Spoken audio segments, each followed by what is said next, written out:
累的了。Halo guys, selamat datang lagi di channel ini bersama gua, Reborn.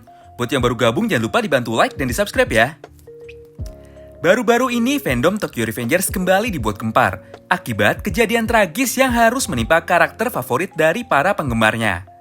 Setelah minggu lalu di animenya Keisuke Baji harus mati, kali ini giliran Draken yang harus menerima takdir yang mungkin saja sama dengan apa yang menimpa Baji. Pada ending chapter 221, Draken harus menerima 3 buah luka tembak pada tubuhnya. Tentu saja tidak ada yang menyangka hal ini bisa terjadi kepada Draken, apalagi setelah kemunculannya yang sangat heroik dalam menyelamatkan Senju serta Takemichi. Banyak sekali fans yang akhirnya kecewa terhadap keputusan Ken Wakui untuk membunuh Draken. Oji-san pun awalnya sempat kaget dengan keputusan Ken Wakui ini. Di antara banyaknya karakter useless yang ada dalam manga ini, kenapa harus Draken, sang anak emas dari Ken Wakui yang harus terbunuh? Tapi tenang saja, untuk menjawab ini Oji-san sudah buatkan video analisanya mengenai penjelasan jika kali ini Draken akan selamat. Semua analisa yang ada di video itu dibuat berdasarkan hasil riset yang melibatkan tenaga medis sebagai narasumbernya. Jadi buat teman-teman yang belum sempat nonton video tersebut, kami sarankan kalian tonton dulu ya. Siapa tahu bisa sedikit mengobati rasa kecewa teman-teman semua. Oh ya, pada video kali ini akan ada 2 topik utama yang menjadi pokok bahasanya. Yang pertama adalah breakdown dan penjelasan mengenai detail-detail kecil yang mungkin saja kalian lewatkan pada chapter 221 kemarin. Lalu yang kedua adalah penjelasan mengenai apa yang akan terjadi kepada Maiki, Takemichi, dan seluruh dunia berandalan jika Draken benar-benar mati. So, buat kalian yang tertarik mendengar semua pembahasan kami kali ini, saksikan terus ya video ini sampai habis. Akhir-akhir ini banyak sekali pertanyaan yang muncul di kolom komentar Oji-san, dan menanyakan kenapa Draken terkena 3 tembakan, padahal Mr. X hanya menembak sebanyak 2 kali. Detail mengenai hal ini memang paling mudah sekali terlewatkan. Oleh karena itu, kali ini kami akan coba jelaskan secara simpel, supaya lebih mudah dipahami. Dalam momen penyerangan Takemichi, kita melihat jika Mr. X memang menembak sebanyak 2 kali. Di percobaan pertamanya, Mr. X menembakkan 1 peluru yang ternyata memang berhasil dihindari oleh Takemichi dan Senju. Hal ini bisa dilihat dari flying text atau simbol dalam bahasa Jepang, yang bertuliskan bang sebanyak 1 kali. Setelah menyadari jika percobaan pertamanya gagal dan tembakannya meleset, Mr. X pun kemudian mencoba menembak untuk kedua kalinya. Di momen inilah, Draken akhirnya datang dan langsung menendang pistol yang dipegang oleh Mr. X.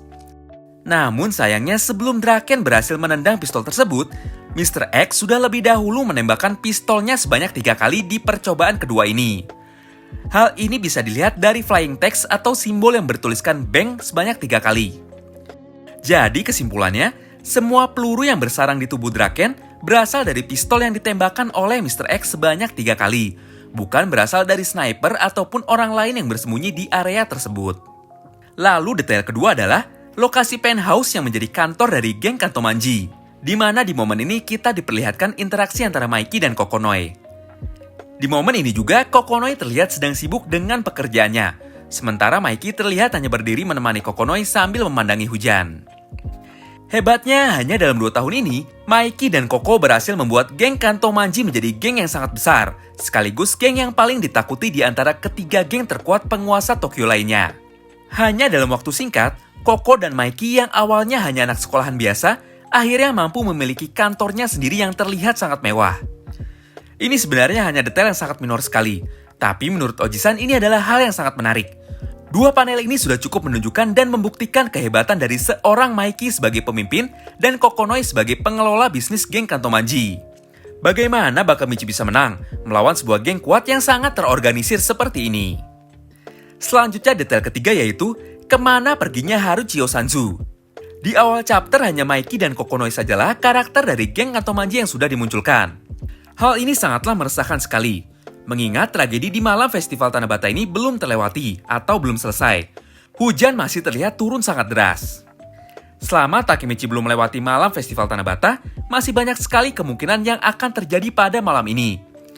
Sanzu adalah karakter paling brutal dan kejam saat ini, jika dibandingkan dengan semua karakter-karakter lainnya. Dengan sadis, Sanju tega membunuh Yasu Hiromucho yang merupakan mantan kaptennya sendiri di geng Tokyo Manji.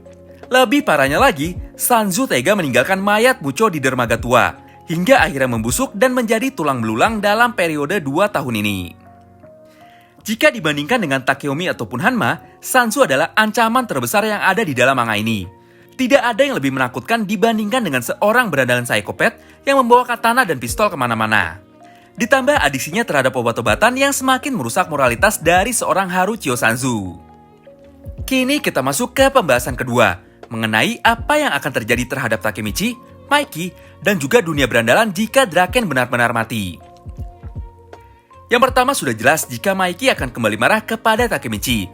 Setelah semua pengorbanan yang sudah dilakukan oleh Maiki, dengan cara meninggalkan semua teman-temannya dan juga memutuskan ikatan persahabatan dengan teman-temannya, demi bisa melindungi dan memberikan masa depan terbaik bagi Takemichi dan juga seluruh mantan anggota Toman lainnya. Mungkin scene di mana Maiki mengejar Takemichi akan kembali terulang jika Draken akhirnya benar-benar mati kali ini. Lalu yang kedua, jika Draken mati, maka Maiki akan kembali jatuh ke dalam dark impulsivity miliknya dan kembali menjadi Maiki versi Bonten yang kejam dan brutal.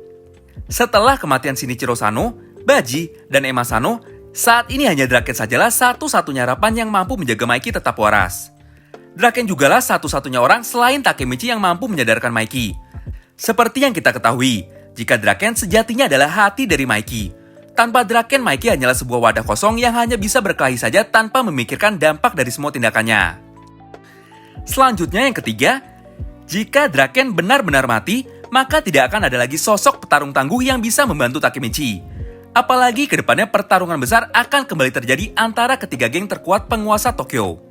Masih banyak sekali nama-nama besar, seperti Kakucho, Mochizuki, Haitani bersaudara, Terano, Sanzu, dan Maiki. Bagaimana cara Takemichi melawan dan menghadapi mereka semua tanpa kehadiran Draken di sisinya? Draken adalah Guardian Angel atau malaikat penjaga dari Takemichi.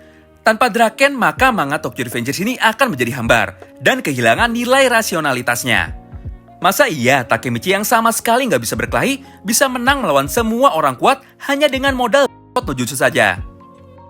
Kemudian yang keempat, jika Draken mati, maka hal ini akan kembali menyulut amarah dan membangkitkan jiwa petarung dari para mantan anggota Toman lainnya. Mereka semua tidak akan ada yang tinggal diam dengan kejadian terbunuhnya Draken.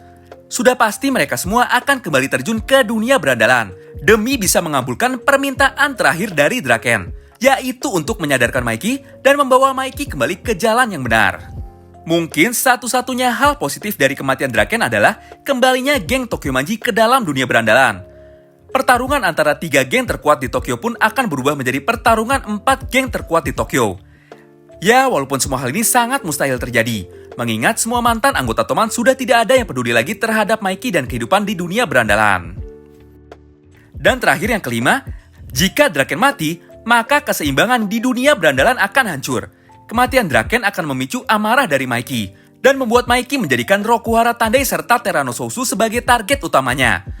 Tentu saja bagi seorang Maiki menghancurkan geng Rokuhara Tandai bukanlah perkara yang sulit. Tidak hanya Maiki saja yang akan mengamuk. Dengan matinya Draken, maka geng Brahman pun akhirnya memiliki alasan yang kuat untuk bertarung dan melakukan serangan balik terhadap geng Rokuhara Tandai. Tidak heran jika di masa depan, Terano sama sekali tidak terlihat bergabung dengan geng Bonten. Kemungkinan setelah kejadian penyerangan Draken, Maiki pun langsung mengincar Terano dan membunuhnya. Lalu sekarang pertanyaannya, siapa orang yang paling diuntungkan dari semua tragedi ini? Jawabannya adalah karakter yang memiliki tekad dan tujuan seperti Kisakila yang paling diuntungkan dari tragedi ini.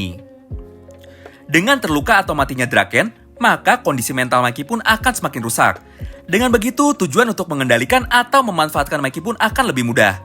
Setelah Maiki berhasil mengalahkan semua geng terkuat di Tokyo, maka geng Bonten akan kembali tercipta, dan masa depan terburuk yang ada di dalam manga ini akan kembali terjadi. Terima kasih yang sudah simak video ini sampai habis ya. Sampai jumpa lagi di video pembahasan selanjutnya. Bye-bye.